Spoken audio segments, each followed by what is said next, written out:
Welcome back to part 2 of our delicious conversation with K. Scott Griffith.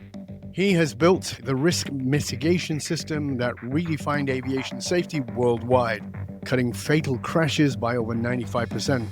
He's a force behind collaborative high reliability and just culture, which we're going to talk more about in just a moment or two. The main theme of what we've been talking about in part 1, and if you missed it, please go back. There's a lot of really juicy information in there, is something called risk intelligence. And some of us, of course, are very risk adverse, and some of us are very more risk sort of embracing, and we call ourselves entrepreneurial because we embrace risk. But for me, I think it's a very interesting thing because I notice as I've gotten older, there are things in my life that I'm very comfortable being at risk with, and other things that I'm very uncomfortable being at risk with. And I've also noticed that those things have changed over the years. And that's where I want to pick that up with you, Scott, because it seems like it's this teeter-totter. I'm comfortable with risk here, but not here. I'm comfortable with risk at this phase of my life, but not at that phase of my life. In your work of understanding risk, because you bring these 3 areas together, including the human piece, what's your thoughts on that part? I think about this every waking moment of my life. Probably an exaggeration, but the funny thing about the human brain is that you can tell me something. You can tell me that there's a danger ahead that I've never experienced, and I may or may not believe you. I might do something risky and get away with it, and my brain says, well, I've done this before, and nothing bad happened. And you can do that 1,000 times in a row. And then you fall off a mountain. And then you fall off a mountain. Yeah. Quite literally. By the way, I know you have a very dramatic, heart-wrenching story here, but you're not the only one. I know. I've spoken to others, and they came up to me after my speaking engagement and said, well, this is exactly what happened to me. We learn from our most recent experiences. When we do something risky, we stand on a ladder cleaning out our gutters, and we stand on the top rung, or we change a light bulb without deactivating the circuit. We do these things over and over and over until something bad happens, and then we become zealots or we become safety professionals around it. But the perception of risk, distant and uncertain consequences, are not very powerful influences. They're remote. We use a lot of examples driving cars. We talk about this because we know that, at least in the US, studies have shown that 81% of us are driving over the speed limit at any given time. Now, we rationalize in our head that, well, it's safer to drive like everybody does on the Autobahn and just drive at the same speed. But the truth is that speeding increases the likelihood of a crash and the severity. But our brains can see the numbers, but it feels okay while we're doing it because we've never crashed until we do. And then we change. So what we do in the legal system, we'll transition now to talking from systems to people to the law. In the legal system, we punish outcomes when harm occurs. And so what they do in the roadways is, if people don't see the risk in speeding, we're going to put something called artificial danger in between you and the car crash. If you don't believe the car will crash, well, then maybe you'll believe the ticket you get when the police officer pulls you over. But that's only as effective as the moment in which it occurs. Because what do we do when we're driving down the road and we see this police car? We slow down until we get around the corner and the police can't see us, and we speed back up. And some of us may flash the lights at the oncoming cars to say, hey, there's a regulator back there. And we do that because we believe we're safe. We call that at-risk choice. We do something that's not reckless by the legal standard. It's what we call at risk. And so we have a modest penalty for that. Where the law gets severe in legal terms, in the states here, we have a hierarchy of culpability called the model penal code, which in the criminal justice system, it starts with the highest culpable behavior. It would be purpose to cause harm. Yes. One level below that would be knowingly causing harm or unjustifiable harm. And then there's something called recklessness, which is often referred to as gross negligence. Mm-hmm. And those are clear terms where we believe someone has crossed a line worthy of punishment, some type of punitive deterrent. But the vast majority of the risk that's on the roadways is not the drunk driver. It's you and me driving a little over the speed limit, talking on a cell phone, drinking a cup of coffee, thinking we're in a safe place. And most of the time, when we get to where we're going, we don't have an accident. So it reinforces those at-risk choices. And then below that is something called human error. It's absolutely not intentional, but it's something that will happen to all of us at various times. The greatest sum total of risk in our lives from the behavioral standpoint is our at-risk choices. And that's the hardest thing for organizations to manage. And in many cases, because we are rewarding at-risk choices by measuring productivity or measuring their output. And so we're getting results and not knowing how we're getting those results unless we're there to see it. So what we do in the law is when we catch you drinking or we catch you driving too fast, if we see you, we will stop you. But did you know, I was in Washington, D.C. a few years back, briefing the administrator for the National Highway Traffic Safety Administration. And they told me a statistic, and I put this in the book, but I'll never forget this. For every drunk driver arrested, on average, that driver has driven drunk 88 times previously without having been caught. I read that in your book and it was like, wow, 88 times. And so on average, now for us as parents, we worry about what we can't control. It's out there and we understand it, but we may not see it when it's occurring. Well, that should keep every CEO awake at night. What is going on in the business that we don't see? We may be rewarding the result without seeing the behaviors and the systems that produce those results. So it's illuminating when you combine the engineering science with the behavior, the way humans think and act. And the reason we talk about the legal system is because legal systems and the law has permeated human resource policies. We talk about violations of procedures and policies without the recognition that good people are breaking our procedures and policies routinely, and we're just measuring their output. And so that they're not really incentivized to come forward and acknowledge it. And the way to manage someone's behavior is not to tell them they're going to have an accident. It's to show them in a way that makes it real to them. So let's pause there because that's really an important thing. If you keep driving at this speed or if you keep driving while you've had alcohol in your system, eventually you're going to have an accident. Okay, it's not really registering. So how do you get that? Because this is the thing. How do you get that to come home? We can't do it with our own kids. Yeah. So how do you get it to come home? Because I know for sure, I know I don't drive the speed limit. I don't know anybody who does. And I go with a certain rule in my head about how fast I can go, and it's made up by me. And I'm really sure of that. And I also understand that I'm a European driver. I learned to drive in Europe, and I don't drive like North Americans, and they piss me off because they don't drive like me. And that's totally my biases. I understand that. Knowing these, quote, risks doesn't change the way I drive or the way they're driving, which I deem as dangerous. And they may deem mine as dangerous. So how do you get people to that place? As you said, we're all basing it on the last experience. I was fine. I was safe. So it's good. So you as a mountain climber, having expertise and having gone through a sentinel event in your life, that risk is very real and present to you. It's altered your brain chemistry.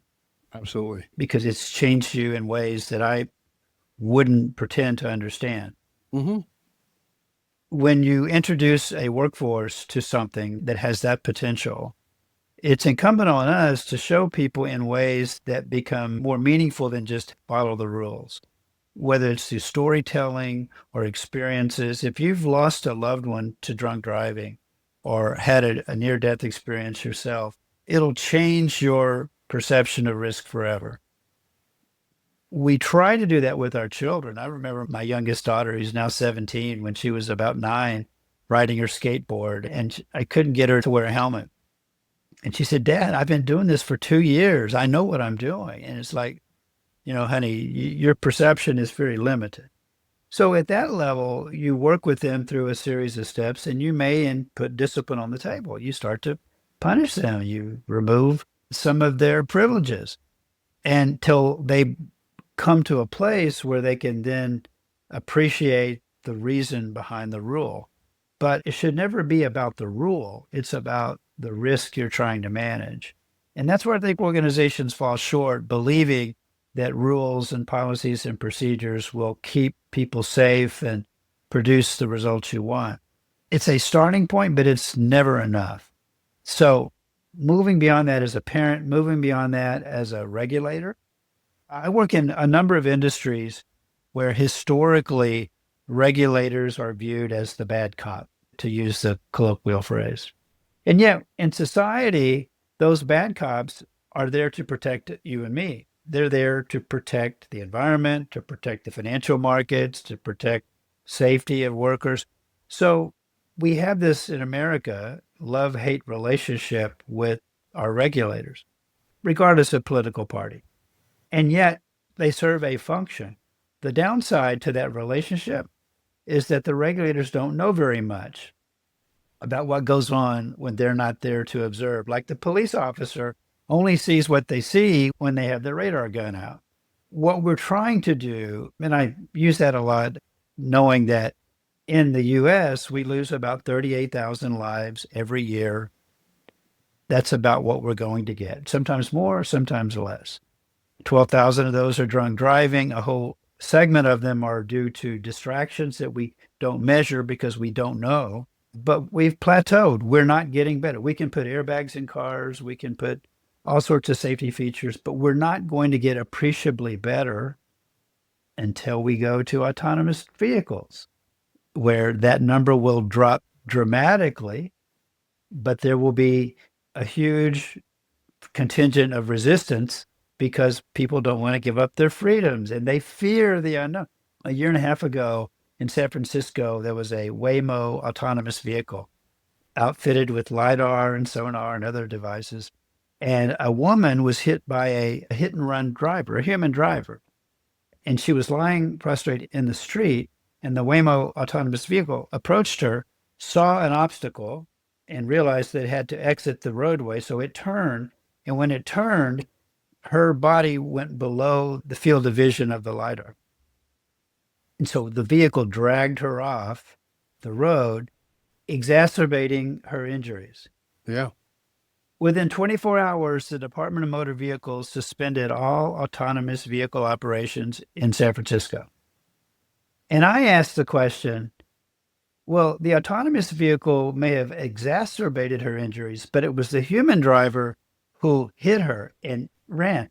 Why didn't the Department of Motor Vehicles suspend human driving? Our society, we get worried about the robots taking over or something beyond our control, but we're living with the risk of tens of thousands of deaths each year because of human activity. So there is a mathematical way to look at it. There's some inflection point where we're going to save lives with autonomous vehicles, but what are we willing to give up to reach that?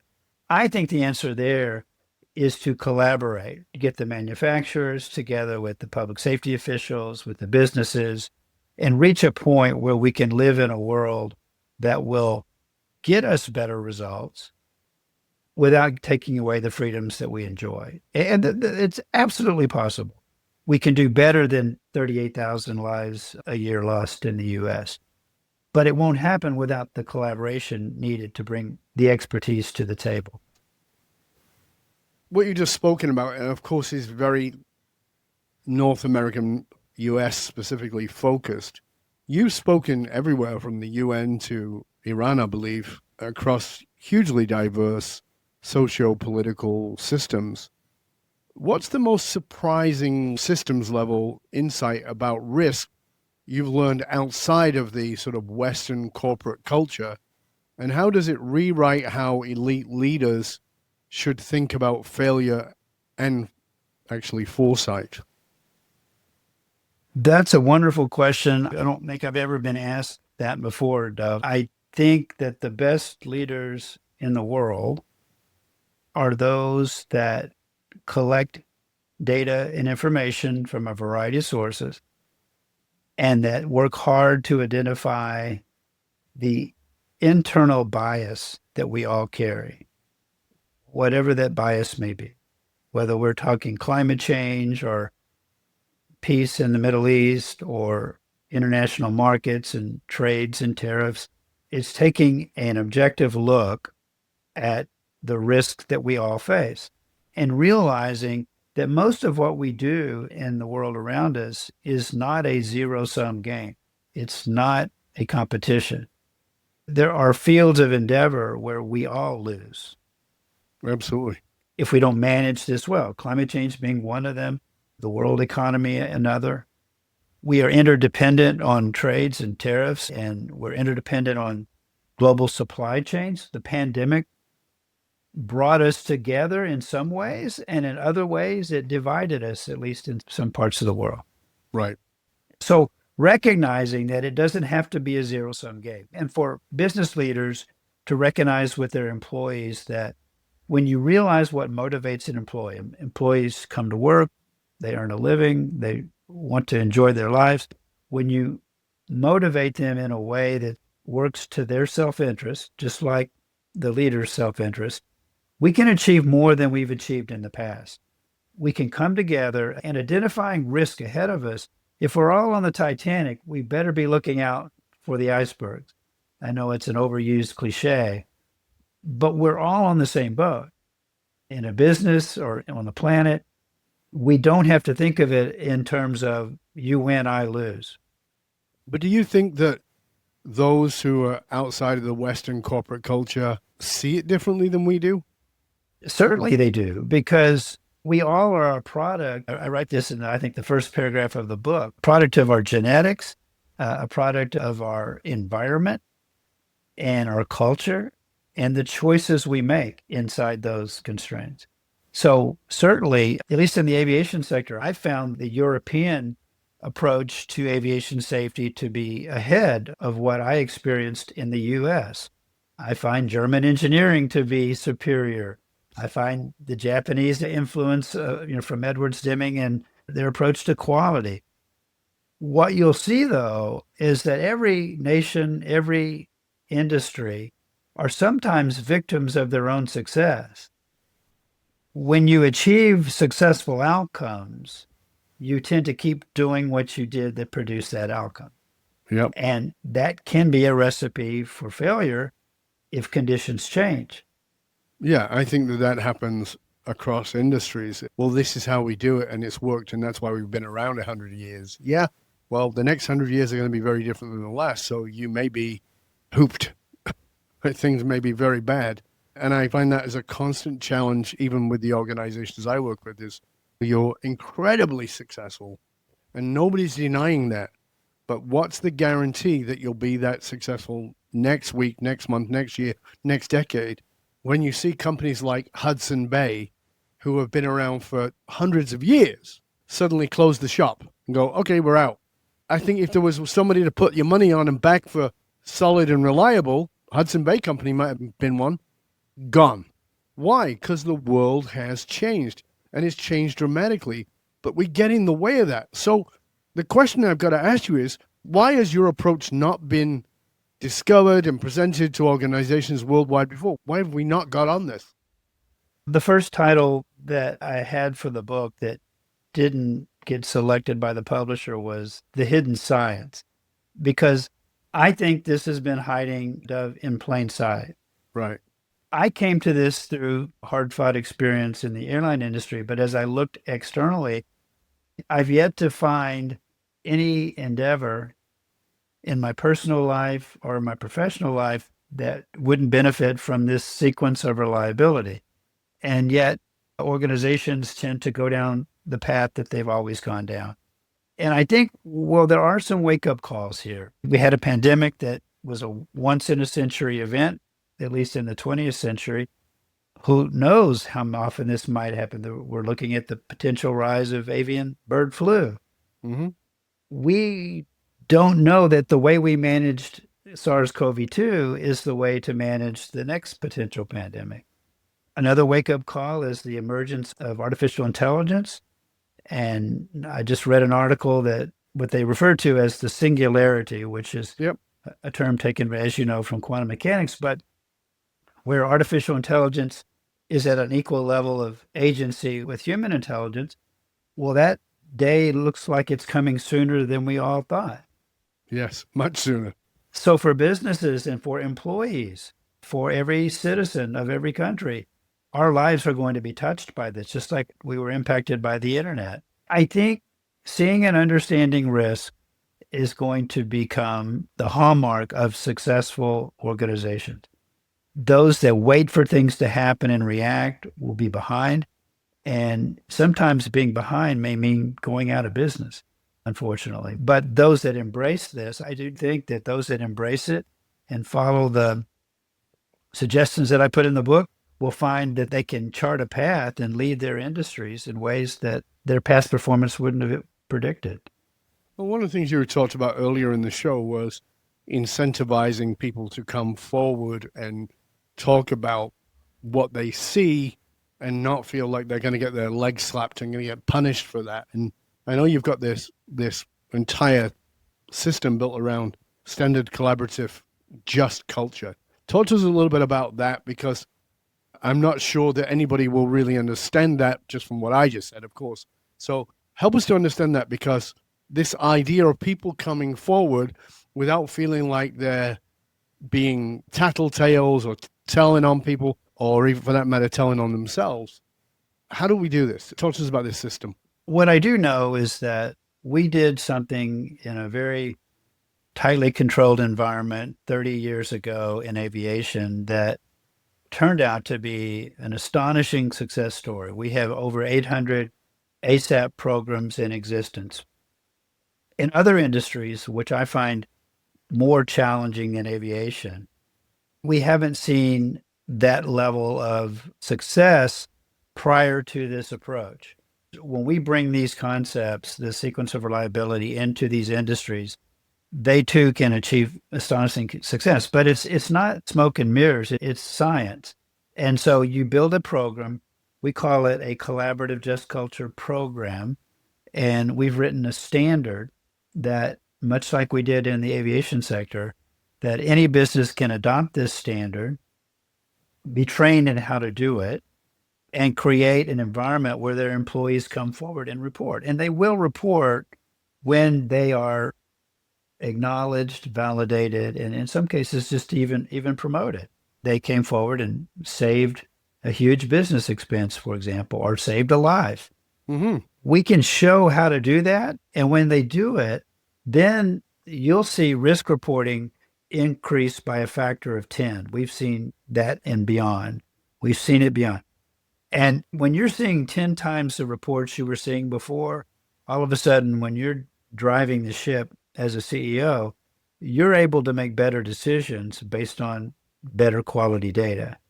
And that program gets you the opportunity to then become highly reliable. And we have a strategy for collaborative high reliability, which would be a whole nother podcast of, but in essence, I'll be very brief with it. Organizations that are highly reliable aren't airlines or nuclear power plants or naval ships. The first thing you have to do is to identify what attributes of your business will make you reliable. If you're a hospital, you have to be safe, but at the same time, if you don't protect my privacy, I'll go somewhere else if you're not going to protect my privacy, or if you don't treat me with compassion. So you identify, we think there's about 5 or 6 universal attributes of any business. You have to be safe. You have to protect your employees and your customers' privacy. Mm-hmm. You have to manage your finances. You have to manage your operational integrity and your infrastructure. And you have to have a quality approach to it. So those attributes can be measured. And you take the information you get from your employees and your external view, and you build what we call a reliability management system, which can then be audited to the standard. And you will see hard evidence that you will become more reliable and it will be sustaining over time. Before I ask you where people can find out more about you in the book and et cetera, I want to ask you this a little bit more personal because I think that I can see you're not 22. So, and for those of you who are listening, he's not. I talked about the risks I took early in my life and not the risks I will take now in this phase of my life. And there are risks I would take now that I wouldn't have taken earlier in my life. Yeah. And I call this the third phase of life. It's not uniquely I who call it that, but I call it that. You know, the first phase, you're kind of like, who am I? Sort of floundering my way through. And in phase two, this is who I am. It's an establishment of all the things I put around myself, my categories, my criteria, my validation of who I am based on some certification or whatever it is, plus marriage and kids and homes and et cetera, et cetera. And in the third phase, I've kind of done that and I'm well established in that. And I've found out a little bit more of who I am. And in this third phase is what's next. Some call it the encore of your life. So let me ask you, what's the next evolution of Scott Griffith? Well, when it comes to fulfillment of your whatever your ambitions are in life, I look at myself as a parent first. I mean, that's why I think I'm here, is to perpetuate good people and to help make the world a better place. And I look back in history and I see things that impacted people. I was a big fan of Abraham Maslow's hierarchy of needs when I was in college, and that has always stayed with me. I hope that the sequence of reliability will help people be better parents. I hope it helps businesses improve.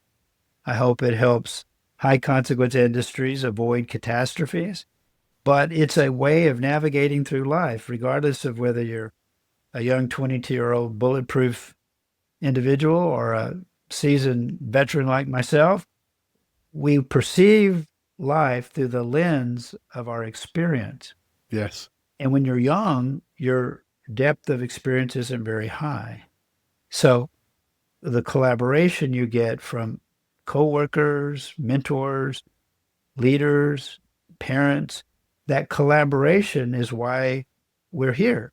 We cannot do this in silos. Although I have to say, silos come up for a reason because they are increasingly specialized. Mm-hmm. We have good reason to be specialized, but silos have to work in a collaborative way for those silos to achieve the outcomes we desire. And so I pride myself in saying the key to all of this is collaboration. You won't get there doing things the way we did it in the 20th century. We don't have that luxury of making those mistakes. Going forward, the risks are increasing. And socio-political, socio-technical, environmental, financial, biological. Yeah, across the board. Absolutely. And the only way to achieve lasting results that are sustainable is in seeing these endeavors not as zero-sum games of winners and losers, but learn to collaborate so that we can bring the science to bear and produce the vaccines, for example, that will eliminate the tragic deaths, or to stave off financial collapse, or to create a better environmental world for us all. Those are endeavors that are worth all of our investment. I agree. And I think that, it boils down to those four simple steps: see and understand risk, make systems more reliable, manage people, and then build in that sustainment inside the organization and repeat that cycle over and over, and you will see dramatic, astonishing results. Beautiful. Thank you so much, Scott. Please tell people where they can find out more about you. It's been a pleasure and an honor having you here, sir. So I want to make sure that people know how to find out more about you and all the resources you have available. Well, thank you for having me, Dove. Again, our website is at sgcpartners.com, and you can reach us here in the U.S., and we're happy to have a conversation with you and how we could collaborate. Beautiful. And of course, we'll make sure that we post all of that in the show notes. I hope you'll stay with us to the end. And for you to listen, to remember, those who control the meaning for the tribe also control the movement of the tribe. Leaders who are committed to positively shaping the political and business landscape know that they must tap into what drives human behavior. I'm Dov Barron. I show businesses, teams, and leaders how to harness the emotional source code to move their tribe, because unified, actualized meaning is the single monolithic difference between mediocrity and greatness for all individuals and companies. Remember, we need your help in staying relevant, so please go to wherever it is that you tune into the show from. Do us a favor, rate, review, and subscribe to the show. And of course, a big thank you to you for sharing the show with everybody you know. Till next time, stay curious, my friends. Stay curious about how you are assessing risk. Do you understand it? Are you looking at it on all the levels that our guest has been talking about today?